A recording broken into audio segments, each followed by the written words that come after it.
as long as I can control what I can control, and what I can control is, have I got every single buyer through the property in the relevant price category? Have I got them through the house?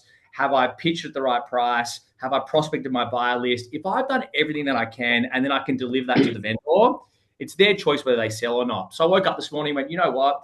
And I call this the bounce back. The quicker you can bounce back from a hard day, the quicker you can bounce back from a hard month, the quicker you can bounce back from a bad hour at work, the quicker you can go and list more and etc. Because the reality is this: whether you're me, whether you're Alex Phillips, whether you're James Ball, and you're doing big listing volumes, big sale volumes, you're always going to have losses. It's going to happen. It's inevitable. And actually, the higher you climb, the more losses you get. So the quicker you got to bounce back. So like I said to you this morning on the phone, IB, I had a challenging day yesterday. I lost a couple of listings. I thought I was coming in to do 4 deals yesterday. I didn't do any of them. Vendors were high, buyers wouldn't get there. And I thought, you know what, woke up this morning, it's their choice whether they want to sell or not. And you've just got to continue that momentum. Legend. Yeah. Okay, so that is the difficult. These listings you lost. Did you think you were going to get some of these, or did you not know, or did you know you were behind? I'm curious. Definitely thought I was going to get most of them. And you lost them. And I lost them. And it's And actually, did you know who you were competing with at the listing? knew who I was competing with, very good listing meeting, highest market share in those particular categories. Where I'm always big on reflection as well, because you go through stages where you have multiple wins and you crush it and your confidence is really high. You get a couple of losses and your confidence goes down. And I'm a big advocate of sitting back and figuring out, okay, let's just take a bit of a bird's eye view here. Where could I have gone differently? What could I have done differently? And what can I implement into my business moving forward? So each one of those listings that I lost recently, I look at it and I go, okay, well, I probably rushed getting ready for the listing. I was busy. I was trying to get deals done. I probably rushed it. What does that come down to? It comes down to ego. Ego is probably a little bit too high. I thought, you know what, fuck it. I'm the best at what I do. I'm going to go in and crush this anyway. I've just won the last, 20 listings in that particular price category. They would be mad not to use me. They're actually leaving money on the table if they don't use me. And going there with that sort of ego can be good from a confidence perspective. But sometimes too, if you've got someone else who goes in, they're better prepared. They've got less market share, but they're better prepared. They go in, they sharpen their pencil on fees, potentially marketing as well. I'm not suggesting to do that, but they go in fully prepared, and they're prepared to do that as well. And they show the vendor the hunger. They can roll you, and I got rolled on a couple of good ones that I'm spewing about. But the reality is, I've learned from them, and let's hope I don't lose another one this week. Yeah. Thanks for sharing. Two things come to mind. Complacency. Yeah, Maclay used the word ego. Like, doesn't matter what level you're at. Like, you're only as good as the last few you've listed or sold. I went to a Ryan Holiday thing in Austin last week, and he talks about stoicism. It was in Austin, and the premise of stoicism, if you don't know, which some of you do, is it's not what happens to you in life; it's how you respond. So we were talking about vendor management, and Maclay said, "Look, I can only do what I can do."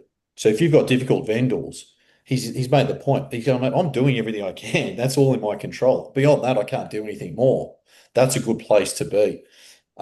Everyone, if you could ask Maclay a question or a challenge, just in the chat at the moment, could you write one in? A challenge, a question? Where can I read these? That's okay. I'll summarize them for you. Yeah, cool, bro. Buyer work's something you've always been exceptional at. Mm-hmm. That's helped springboard your career. Mm-hmm. Is that still important to you today? And if I was starting out today, or if I had a team of 3, is it important no matter what phase buyer work is, or is it more important at different phases of your trajectory? Yeah, good question. By the way, I haven't always been exceptional at buyer work, and I'm still learning it. Like, I think the reality is you're always trying to figure out ways you can do it better. I think having buyer work as a foundation of your business model is so important. It's the way you can do quick deals. It's the way you can list better. create good relationships. Like there's so many benefits to creating a good buyer work foundation in your business. I haven't always been good at it, no. I've just worked at it and worked out ways that I can do it better. I think the reality is the different parts of your business, you've got to behave different in the buyer space. But for me at the moment, I've got a list of 20 buyers. There's just 20 of them. They're the hottest buyers roaming between, I would say, 5 million and 25 million in my marketplace right now. Every single one of those people on that list, if I showed them the right property today, they would sign a contract conditionally and do a deal. If you can create a business where you've got your list of buyers that can all transact, that all want to speak to you, that have your name saved in their phone, that's where it can become powerful. I'm a massive advocate of it, yes. One thing that I've done recently is I've just saved in my phone the buyer, the price they can spend, and a little emoji next to them. So they've all got a dollar sign emoji next to the buyer. So, and I've done that because of time efficiencies. I don't have time anymore to sit in my office and spend an hour calling and churning through buyers. So what I do is when I'm in the car, I'll do the dollar sign emoji. My top buyers come up, and I'll just scroll through and click and call them when I've got time on the road. But yeah, massive advocate for it. Great work, mate. I've asked all the guys, if they had a question. Excuse me. You've successfully moved up price points twice from my observation. When we were at BW early days, you went into Paddo when we were smashing some deals, Darlo, and you managed to climb through the ranks there to be the top agent. 2 years ago, you moved to Sotheby's Wallara, and now you're selling 12s, 8s, 37s. Which I've never seen you move up to this price point that I'm seeing now. So for all the guys who are trying to expand their footprint or are selling $800,000 stuff, 1.5 stuff, $3 million stuff, what's your best advice for me or them to increase if we want to go to a neighboring 2 suburbs that sell more premium properties? Your advice to move that skill and transfer that skill over there? Yeah, it's a good question.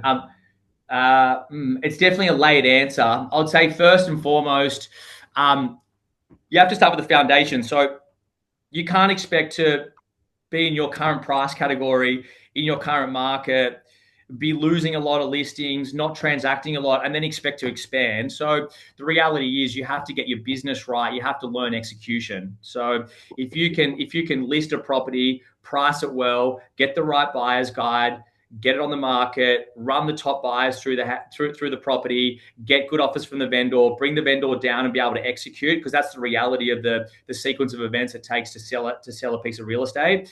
If you can do that really well, and then you can create market share, then you can look at, okay, what are the next steps for me? Because I have moved up price points and changed suburbs and done all that sort of stuff. But the reality was every time I focused on a particular suburb, I did it at the best of my ability and created a position where I was the number one market leader every single time before I looked to expand, because you don't want to expand too early. But to answer your question, how have I done it?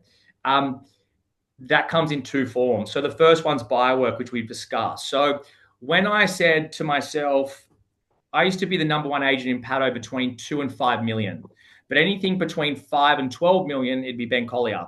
So what I decided was, if I can't get listings in that space and I've got no market share to leverage off, how can I get in there? Occasionally I'd find a $5 to $12 million buyer and I'd just work with them. So the first thing is figuring out who's buying in that particular marketplace. Now you can do that through a couple of key things. You can find them in old callback books from someone in your office who's working that market. You can find them in old callback books that you do, people who are looking at a higher price category perhaps. Make a list up of the top buyers in that space and be what I call their counsel. You essentially want them to be calling you if they see something through another agent and asking you for advice on it. So that's the first thing. So creating a really good buyer list in the market that you want to move to.